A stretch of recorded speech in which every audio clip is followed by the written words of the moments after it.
Hey everyone, how's it going? Welcome to the NoDQ.com live recap of AEW Dynamite for September 29th, 2021. It's Wednesday night. You know what that means, especially on this show, Rochester, New York, the hometown of the late, great Brody Lee. And on this show, we had a special tribute to him. If you all recall, I believe it was March 18th, I want to say, 2020. AEW Dynamite was supposed to be in Rochester. Brody Lee was scheduled to debut, but unfortunately, because of COVID, the show had to be moved to Daly's place. No fans. Brody still made his debut. So finally, after all this time, AEW got to Rochester, and let's get to this recap. We started with CM Punk coming down to the ringside area. He was there for commentary. He saluted the fans. He brought up how he took out a Lloyd's of London insurance policy, which is a throwback to the 90s when wrestlers such as Mr. Perfect and there were several others that had these insurance policies, and that's why Mr. Perfect wasn't wrestling for like a year after the SummerSlam 91 pay-per-view until Survivor Series 92. He was out of action. Anyways, CM Punk had a couple funny lines. He brought up that, and he also made a reference to Michael Cole, saying that he wanted to set up some plexiglass around him to protect himself from Team Taz or anybody that might try to attack him. We kicked off the show strong. Singles match between Jungle Boy and Adam Cole, baby. Love his song. And the crowd treats him like he's a major superstar. And they liked Jungle Boy, too, for that matter. They loved the Jungle Boy song. You got CM Punk's music, Adam Cole's music, Jungle Boy's music. It's a feel-good time to get things going on Dynamite. Jungle Boy had a hot start. Cole retreated to the outside, the veteran that he is. Jungle Boy making the rookie mistake, chasing after Cole. Cole gets back in the ring and takes down Jungle Boy. But the match went back and forth.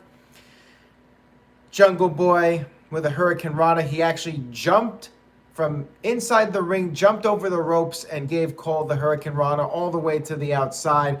And CM Punk, with another fun line, said, "What a maneuver," which of course was the line that Vince McMahon used.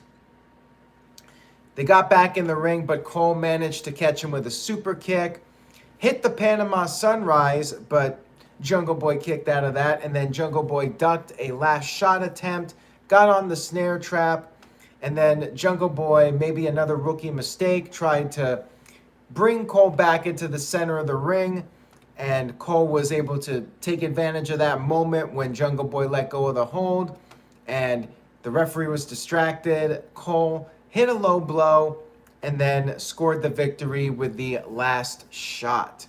Walter Cruz says, "Isn't Adam Cole a heel? Guess the crowd doesn't care." He really should not be a heel. The crowd just loves him so much, and I think it's inevitable that he'll be a face at some point.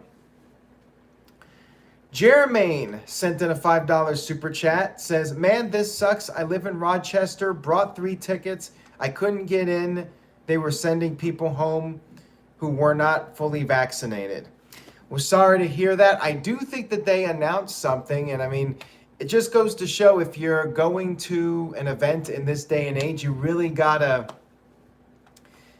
stay informed about the policies, because you never know when a policy might change and certain venues might start enforcing the vaccines. There might be the mandates. You just don't know. You gotta keep up to speed on it. But yeah, sorry that happened to you. And Marshall Leonard says, "Do you think Adam Cole, CM Punk, and Bryan Danielson will ever do a modern Outsiders-esque storyline in AEW?" Probably not, and I think the ship has already sailed on that. I think if you were going to do that, they would have done it when they all debuted. You know, they're all just there, AEW now. So I don't think they're going to do it. Plus, people would see that as copying the NWO anyways. We had the Elite arrive, and I'm loving CM Punk on commentary. He was wondering what the hell this song was that they come out to. I've been saying that since the beginning.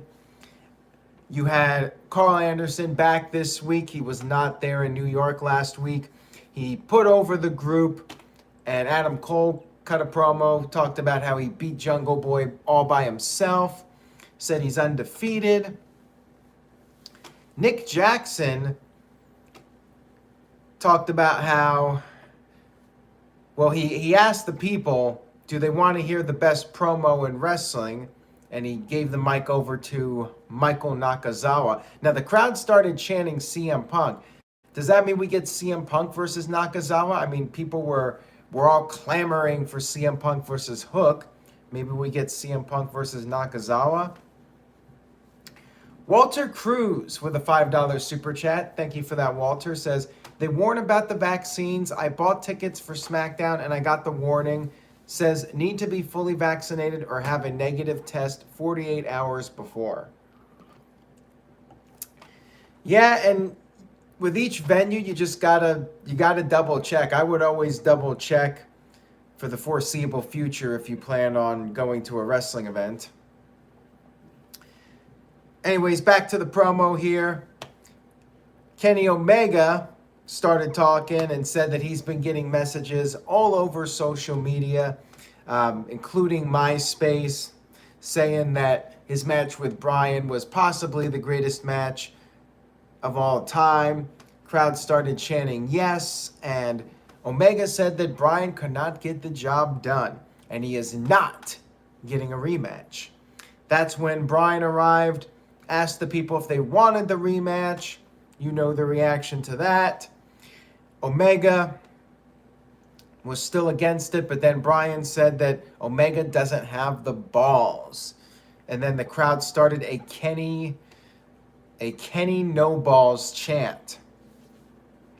Bryan then challenged any member of the Elite to a match on Rampage. Omega said, how about on Dynamite? Bryan said that would be fine, and he's not coming alone. He brought out his crew, Christian Cage, Lucha Express, and they got in the ring, cleared the ring of the Elite. It was announced later that it will be Bryan Danielson versus Nick Jackson on Dynamite. So that's coming up on this Friday show. Stay tuned for that. We had Andrade confronting the tag team champions, the Lucha Brothers, backstage. And he wanted to know, where is Pac? Of course, Pac having the travel issues, it seems. And Andrade said he knows some guys that want the tag team titles, whether it's the AEW tag team titles or the AAA tag team titles. And the Lucha Brothers are like, anywhere, anytime. So this feud continues, and we'll see where that goes. We had a tag team match. Holla, holla, holla. We had Dante Martin and Matt Sydal teaming up against Cody Rhodes and Lee Johnson. The booing for Cody Rhodes continues on this show. There were boos for him throughout the match. A few Cody sucks chants. Dante did some impressive stuff. Big dive onto Cody and Johnson. Johnson ended up scoring the win for his team. He tagged himself in and scored the pinfall victory over a very game Dante Martin. And then after the match was over, Tony Schiavone interviewed Cody and Johnson and Arn Anderson. Cody wanted Aleister Malachi Black to come out there. And Arn just got on the mic and gave Cody a tongue lashing. He said that Black is a predator. And Arn would take the fight to Arn would not take the fight to himself. Arn would take the fight to Black, except he's just too damn old. And he said he'll be damned if he's going to coach a loser, and walked away with Johnson. So Very interesting here to see what's going on. Gary Joe says, totally love that Johnson got the pinfall for his team.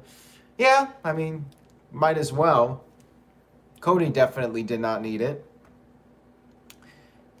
And I'm curious to see where they're going with Cody at this point, since the crowd just seems to be booing him more and more as every week passes. By the way, Cody's reality show is on right now, so thank you to anybody that's watching this right now live. I do appreciate it. And there was a promo. They pulled a little 1997 WCW, but we'll get to that later. We had a six-man tag team match, Jon Moxley, Eddie Kingston, and Darby Allin versus Anthony Green and Bear Country. Not much to say about it. It was basically a showcase match for the good guys. Darby did a coffin drop to the outside on both Bear Country members, and then back in the ring, Moxley and Eddie Kingston double-teamed Green, and Moxley scored the pinfall victory. And after the match, Sting gave a death drop to Green just for good measure, and Eddie Kingston held up a Brody Lee sign. Calvin Bowman says, where was Don Callis? Good question. Haven't heard anything about that. Yeah, he was not there this week. Dylan Hensley with a $2 super chat. Thank you, Dylan. Says, Sammy just called out Bobby Fish for a title match. Interesting. That is very interesting. I'll have to take a look at that promo when I get done with this. Thank you for mentioning that. We had Matt Hardy with the Hardy family office in the ring prior to their match. And Matt mentioned that he was supposed to debut in Rochester, but was deleted. And said that, quite frankly, the fans in Rochester just don't deserve it, getting him in his first AEW appearance. Orange Cassidy and the Dark Order quickly interrupted, and then we had our big tag team match with the Dark Order members along with Orange Cassidy. We had two occasions where the fight just went out of control. Everybody was brawling in the ring. And there was more dissension between the Dark Order members. Evil Uno was walking out, and that's when Brody's son, -1, showed up and set them straight, gave them the barking orders, and the Dark Order got back together. Everybody was on the same page, and they beat the crap out of the Hardy family office. Amanda Huber, Brody's widow, was also there, yelling at Evil Uno and Grayson to get their act together.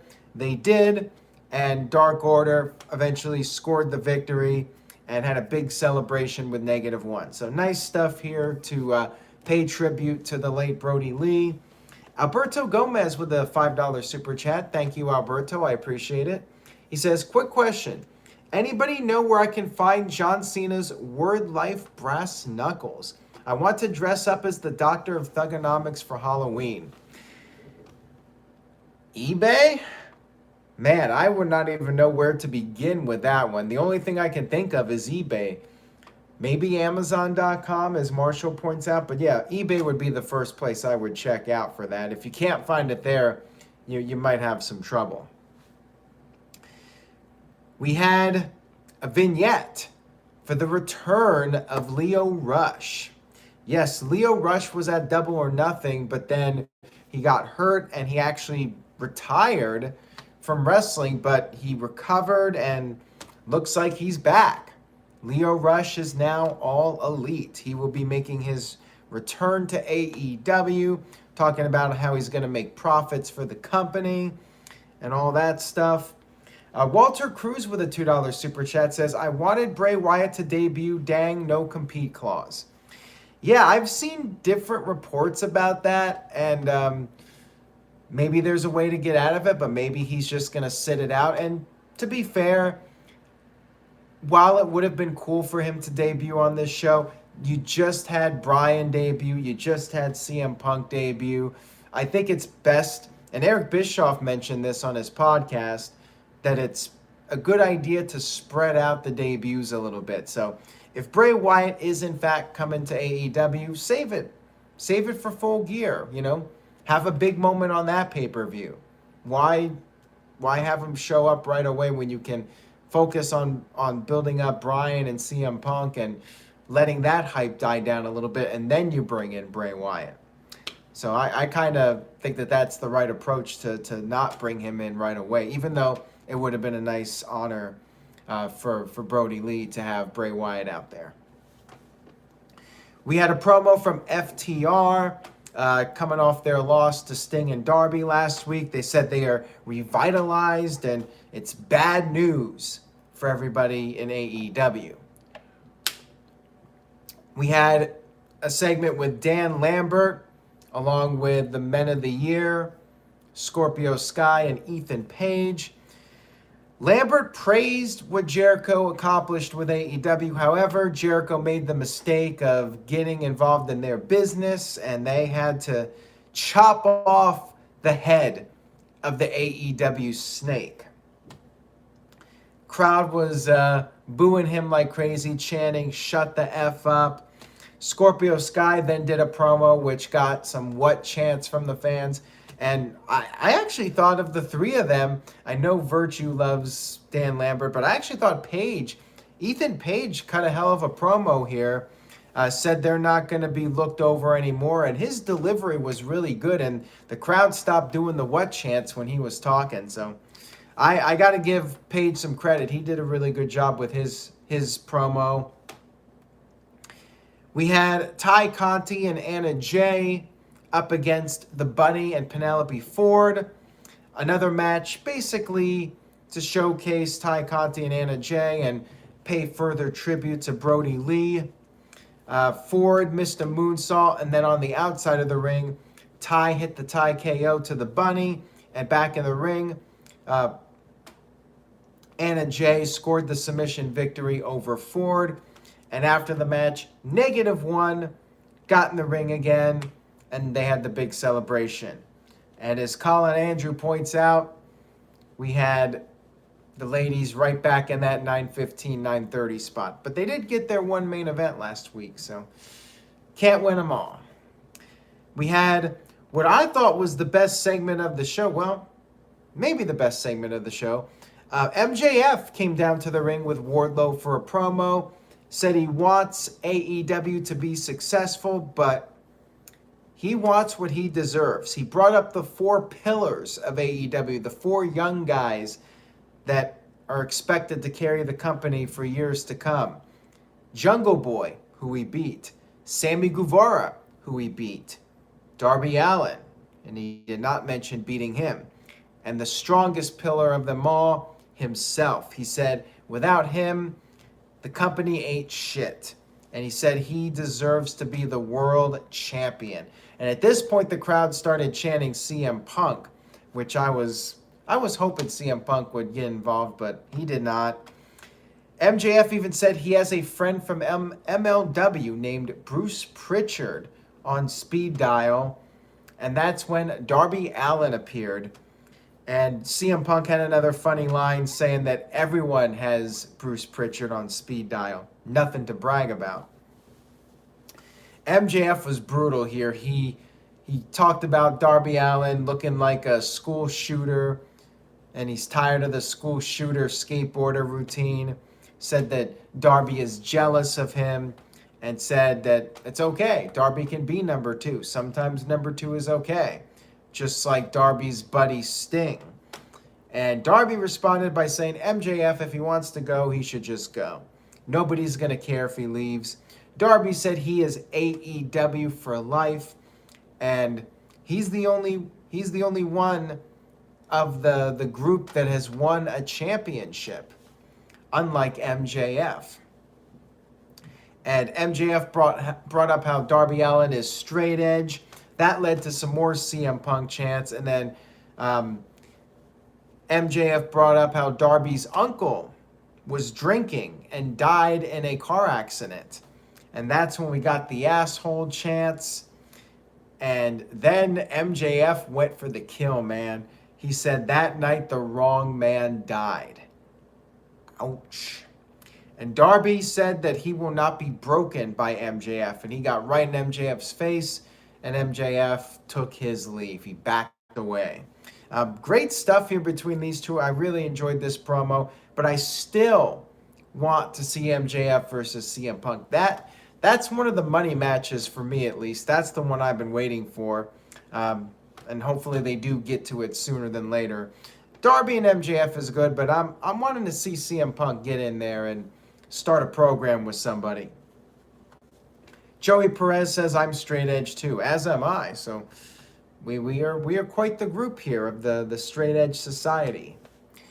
And then we had our main event of the evening, Miro versus Sammy Guevara for the TNT Championship.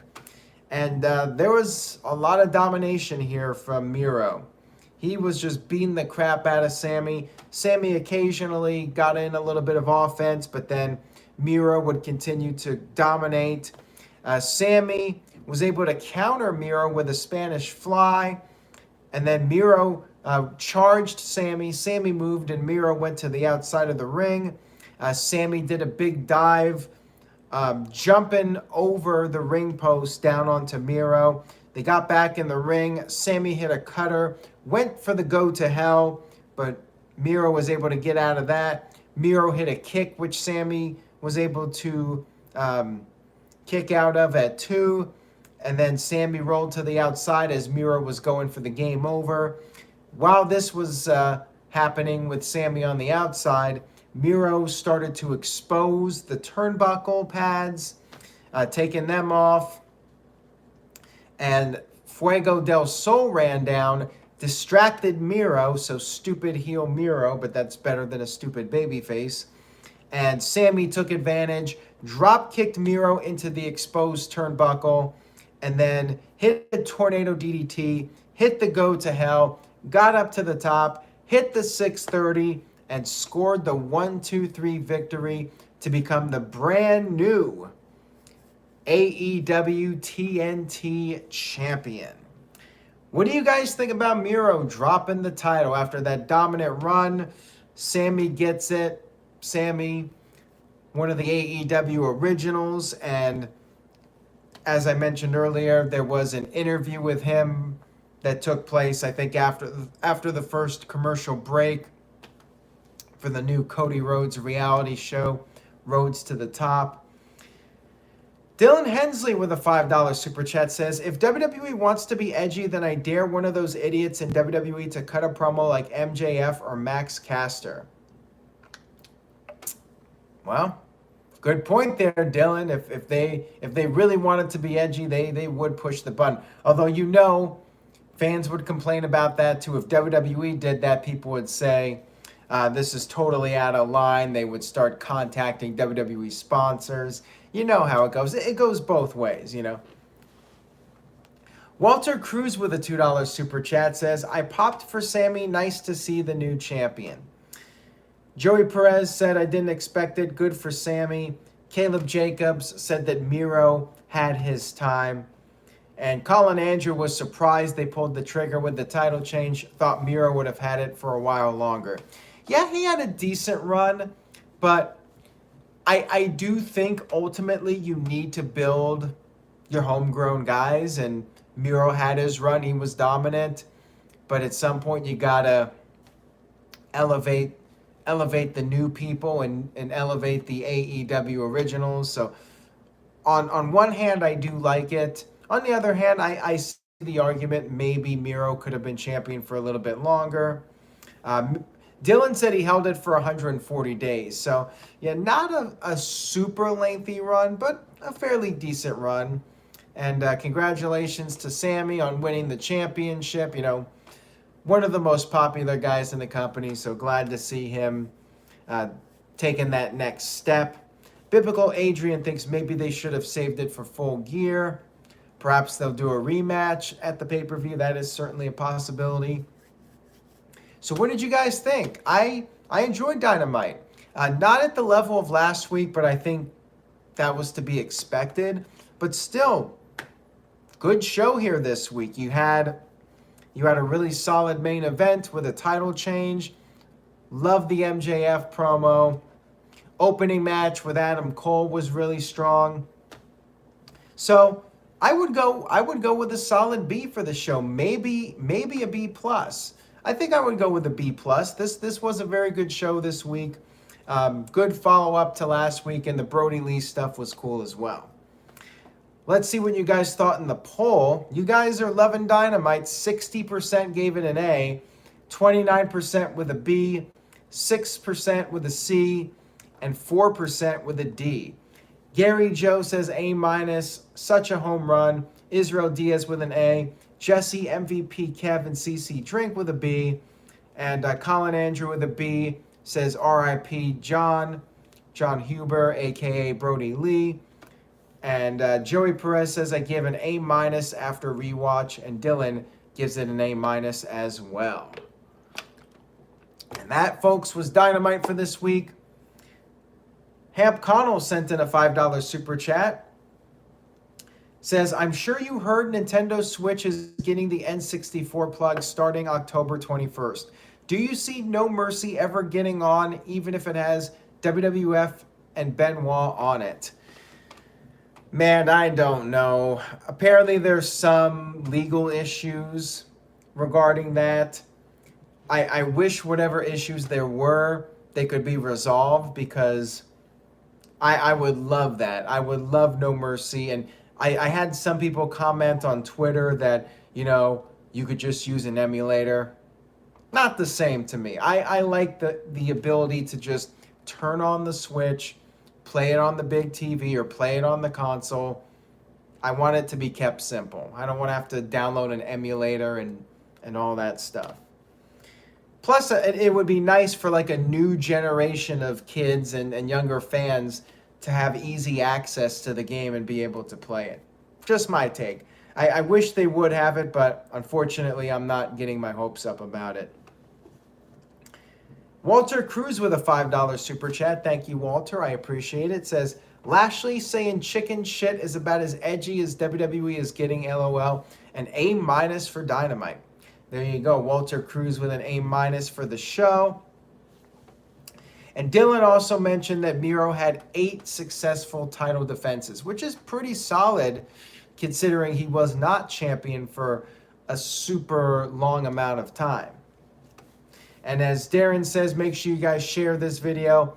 Please do spread the word. And if you can, click the like button on this video and leave a comment on the YouTube page. The engagement helps with the view count.